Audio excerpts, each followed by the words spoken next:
tous, auditeurs d'ODH TV, je suis Marilyn, reporter dans le New Jersey, aux États-Unis. Bienvenue dans cette nouvelle édition de Matin OVNI dans le monde, qui est l'actualité des dernières observations dans le monde.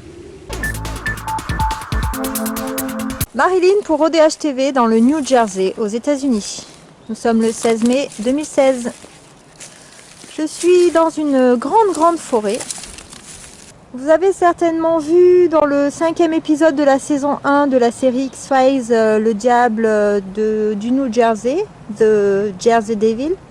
Dans cet épisode, Mulder et Scully courent après une sorte d'humanoïde, de créature, qui serait effectivement liée à cette légende. Donc hier j'étais à Atlantic City où a été tourné cet épisode. C'est une ville immense, très belle, enfin immense, tout est relatif. Par rapport à chez nous, c'est sûr que c'est très grand, hein, tout est démesuré. Aujourd'hui, je vais vous raconter une histoire, la légende du diable de Jersey.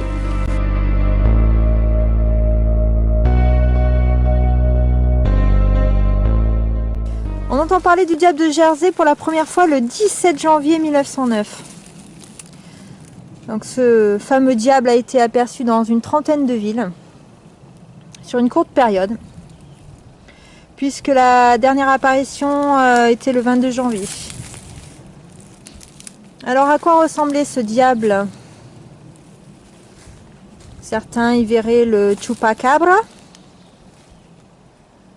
On l'a décrit comme une sorte d'aigle immense qui sautille comme un oiseau et qui pousse des cris terrifiants. Tête de bélier, long cou, grandes ailes, 4 pattes, 2 petites à l'avant, 2 grandes à l'arrière. Good morning, Bobby. Bonjour.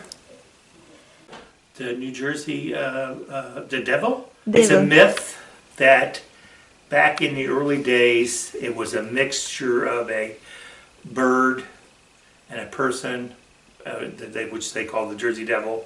There are all kind of pictures, and it happened in this area. Right now, it's just a myth.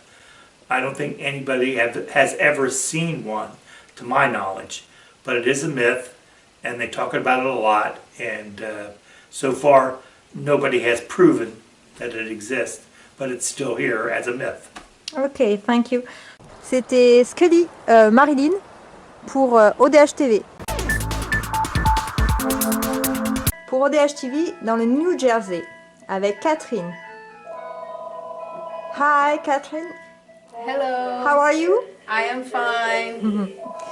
Comment est perçu le phénomène OVNI aux États-Unis? Well, I guess it's the same here as it is every place else in the world. We all see strange things and wonder what they are, and sometimes we assume that they're UFOs or whatever because we can't explain them.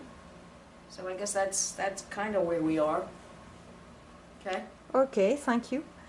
I have never seen a UFO, but I know people who have seen sightings of things that they can't explain, which, you know, I understand that does happen. And the news broadcasts it every once in a while. If there is a sighting, they will let people know about it and try to figure out what it is. Yes, thank you. Quand avez-vous entendu parler pour la dernière fois d'OVNI à la télévision?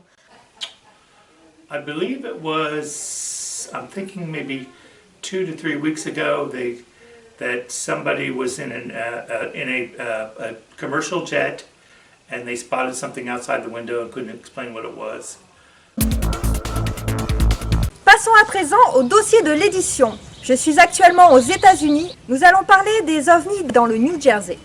Depuis 1930 jusqu'au 5 novembre 2016, il y a eu 2226 rapports d'observation d'OVNI dans l'état du New Jersey.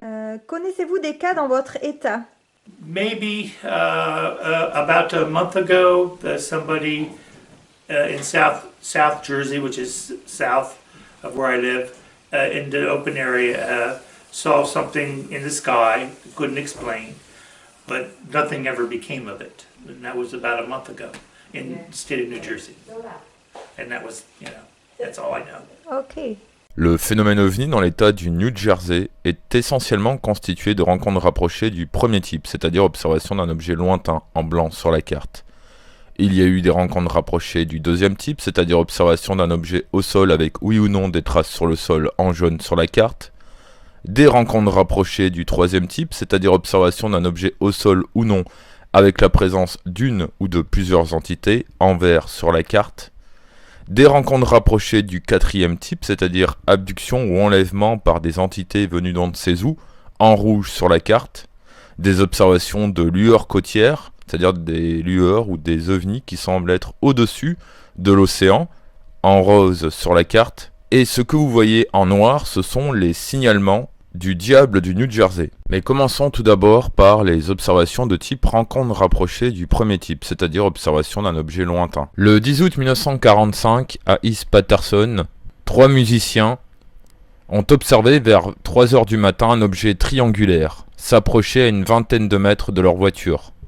L'OVNI était extrêmement brillant et portait des lumières rouges et vertes. Il se déplaçait au-dessus de la chaussée durant 6 à 7 minutes, puis s'éleva à vive allure. Le 9 juillet 1947 à 22 h 10 à Morristown, observation de disques disposés dans une formation en forme d'arc. 3 sont brillants, 1 plus terne.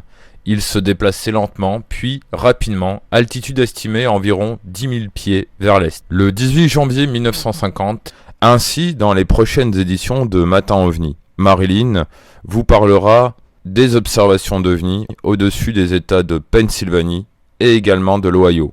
Voilà, c'est la fin de cette édition. Je vous donne rendez-vous dans un mois. Soyez très vigilants. N'oubliez pas l'abonnette à réseau et à bientôt sur ODH TV.